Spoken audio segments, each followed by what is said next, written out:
एक शहर में एक बहुत बड़ा घर था। उस घर में मनीष अपनी 3 बेटियों के साथ हंसी खुशी रहता था। मनीष का शहर में बहुत बड़ा व्यापार था। उसके घर में किसी चीज की कमी नहीं थी, सिवाय एक चीज के। मनीष की बीवी की मौत एक कार एक्सीडेंट में हो गई थी, जिसकी कमी हमेशा उसे महसूस होती थी। मनीष ने अकेले ही अपनी बेटियों को पाला पोसा था। उसकी तीनों बेटियां बहुत ही सुंदर थीं, पर उसकी सबसे छोटी बेटी छाया सबसे सुंदर थी। मनीष अपनी दोनों बड्ढी बेटियों से बहुत प्यार करता था, पर सबसे छोटी बेटी छाया को वो बिल्कुल पसंद नहीं करता था। उसका कारण ये था कि छाया जब पैदा हुई थी, तभी उसकी मां की मौत एक कार एक्सीडेंट में हो गई थी। मनीष अपनी बीवी की मौत का कसूरवार अपनी सबसे छोटी बेटी छाया को समझता था, इसलिए वो उसे बिल्कुल प्यार नहीं करता था। एक शाम मनीष जब घर आता है, वो अपनी दोनों बड़ी बेटियों को आवाज देता है। संगीता, कहाँ हो? तुम दोनों जल्दी आओ, देखो मैं तुम्हारे लिए क्या लाया हूं। पापा, हम आपका ही इंतजार कर रहे थे। जल्दी से दिखाइए आप हमारे लिए क्या लाए हो। ये देखो संगीता, मैं तुम्हारे लिए कितने सुंदर जूते लाया हूँ। मेरे लिए क्या लाए हो? पापा, मुझे भी दिखाओ। छाया पास खड़ी सब देख रही थी। उसे लगा कि उसके पापा उसे भी आवाज देकर बुलाएंगे और उससे भी कुछ देंगे। वो इंतजार करती रही, पर उसके पापा ने उसकी तरफ देखा भी नहीं। वह फिर डरते डरते अपने पापा के पास गई और धीरे से बोली, आप मेरे लिए क्या लाए हो? तुझे इस घर में खाने पीने को ढंग से मिल रहा है ना, तो उसी में खुश रह। समझी, ज्यादा उम्मीद मत लगा और जाकर अपना काम कर। छाया रोते रोते अपने कमरे में भाग जाती है। वो बहुत रोती है और अपनी माँ को बहुत याद करती है। छाया अपने पापा के दिल में भरी गुस्से को प्यार में बदलने की बहुत कोशिश करती थी। वो उनके लिए अच्छा अच्छा खाना बनाती थी। मनीष को छाया पर ना तो कभी प्यार आता और ना ही तरस। एक दिन मनीष अपनी बेटियों के साथ बैठकर नाश्ता कर रहा होता है। मैं कुछ दिनों के लिए बाहर काम से जा रहा हूं, तुम अपना ध्यान रखना और अच्छे से घर में रहना। आप कहाँ जा रहे हो पापा? क्या हम आपके साथ नहीं चल सकते? नहीं बेटा, दरअसल वहां आसपास काजीरंगा नाम का जंगल है, तो तुम्हें वहां ले जाना ठीक नहीं है। तुम लोग घर पर ही रहो और खूब मजे करना। संगीता, माया और छाया उदास हो जाते हैं। उदास मत हो, मैं जल्दी ही वापस आ जाऊंगा। चलो, अब जल्दी से बताओ कि मैं तुम्हारे लिए वहां से क्या लेकर आऊं। मुझे एक सुंदर मोतियों की माला चाहिए। मैंने सुना है जहां आप जा रहे हो, वहां के जंगलों में बहुत सुंदर फूल होते हैं, जो बिना पानी और मिट्टी के भी बहुत समय तक ताजा रहते हैं। मुझे वो फूल चाहिए। छाया इंतजार कर रही होती है कि उसके पापा उससे भी पूछेंगे, पर ऐसा नहीं होता। सब नाश्ता करके हट जाते हैं और मनीष अपने जाने की तैयारियों में लग जाता है। छाया मनीष का सारा जरूरी सामान बांध देती है।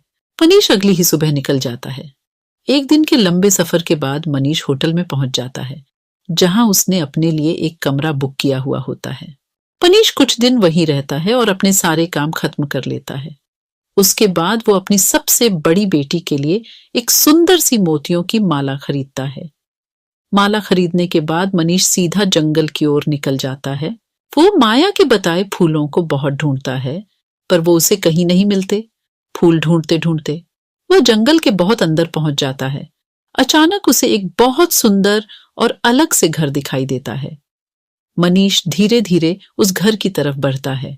उसकी नजर अचानक से उस घर के बगीचे पर पड़ती है, जिसमें माया के बताए हुए फूल लगे हुए थे। मनीष उन फूलों को देखकर बहुत खुश हो जाता है। आखिर वो खुश हो भी क्यों ना, वो शाम से उन फूलों को ढूंढ रहा था। अब मनीष बिल्कुल भी वक्त बर्बाद ना करते हुए उन फूलों को तोड़ लेता है और अपने थैले में भरने लगता है। फूल तोड़ते ही मनीष को बहुत अजीब सा महसूस होता है। आसपास बहुत तेज हवा चलने लगती है और अजीब सी आवाज भी सुनाई देने लगती है। मनीष बहुत ही डर जाता है। वो जल्दी से वहां से भागने लगता है, पर वो अचानक किसी से टकरा जाता है। मनीष गर्दन उठाकर ऊपर देखता है तो उसकी आंखें फटी की फटी रह जाती हैं। उसके सामने एक बहुत खतरनाक भूत खड़ा होता है। भूत भूत, मुझे जाने दो, मुझे छोड़ दो। ऐसे कैसे जाने दूं? तेरी हिम्मत कैसे हुई मेरे बगीचे से फूल तोड़ने की? अब मैं तुझे जिंदा नहीं छोड़ूंगा। भूत मनीष की गर्दन पकड़ लेता है और उसे मारने ही वाला होता है कि तभी मनीष रोने लगता है। मुझे छोड़ दो, मेरी 3 बेटियां हैं। वो मेरा घर पर इंतजार कर रही होंगी। उनका इस दुनिया में मेरे सिवा कोई भी नहीं है। उनकी मां भी बहुत सालों पहले मर गई। तू मुझे पहले ये बता कि तूने मेरे बगीचे से फूल क्यों तोड़े? मेरा बगीचा और उसमें लगे फूल मुझे जान से भी ज्यादा प्यारे हैं। मुझे माफ कर दो, मुझे नहीं पता था, मुझसे बहुत बड़ी गलती हो गई। दरअसल मेरी बेटी ने इन फूलों का जिक्र किया था और उसी ने इन फूलों को लाने के लिए बोला था। कहाँ है तेरी बेटी? क्या नाम है उसका? मैं उसे जिंदा नहीं छोड़ूंगा। अब मुझे अपनी बेटी को लाकर दें, वरना मैं तेरी जान ले लूंगा। मनीष को कुछ समझ में नहीं आ रहा था कि वो क्या करे। उसे तो अपनी दोनों बड़ी बेटियां और अपनी जान बहुत प्यारी थी। उसे कुछ भी समझ में नहीं आ रहा था। अचानक उसे एक तरकीब सोचती है। वो सोचता है, क्यों न माया की जगह छाया का नाम इस भूत को बता दिया जाए, ताकि वो भूत माया की जगह छाया को खा जाए और हमेशा के लिए छाया की जिम्मेदारी मेरे सर से दूर हो जाए। मनीष माया की जगह छाया का नाम उस भूत को बता देता है। जल्द से जल्द छाया को मेरे पास लेकर आ, वरना मैं तुझे जान से मार दूंगा। मुझे बस कल तक की मोहलत दो, मैं छाया को लेकर यहां आऊंगा। अगर तूने कोई भी चालाकी की तो ये अंगूठी तेरी जान ले लेगी, इसलिए बिना सोचे अपनी छाया को मेरे पास लेकर आ। मनीष जल्दी से अपने घर जाता है। संगीता, माया और छाया यहां आओ। तीनों दौड़ती हुई मनीष के पास आती है। इस बार मनीष संगीता और माया की जगह छाया को गले लगा लेता है। दरअसल ये सब उसकी चाल थी, ताकि वो छाया को बहला फुसलाकर उस जंगल में ले जाकर उस जंगल में छोड़ सके। छाया बहुत खुश हो जाती है। उसके पापा ने उसे पहली बार गले लगाया होता है। बेटी छाया, तुम्हें मेरे साथ अभी कहीं चलना होगा। कहाँ पापा? वो मैं तुम्हें अभी नहीं बता सकता। छाया बिना कोई सवाल के अपने पापा के साथ चल पड़ती है। छाया पूरे रास्ते सोचती रहती है कि आखिर उसके पापा उसे कहाँ लेकर जा रहे हैं, पर डांट के डर से पूछने की हिम्मत नहीं कर पाती।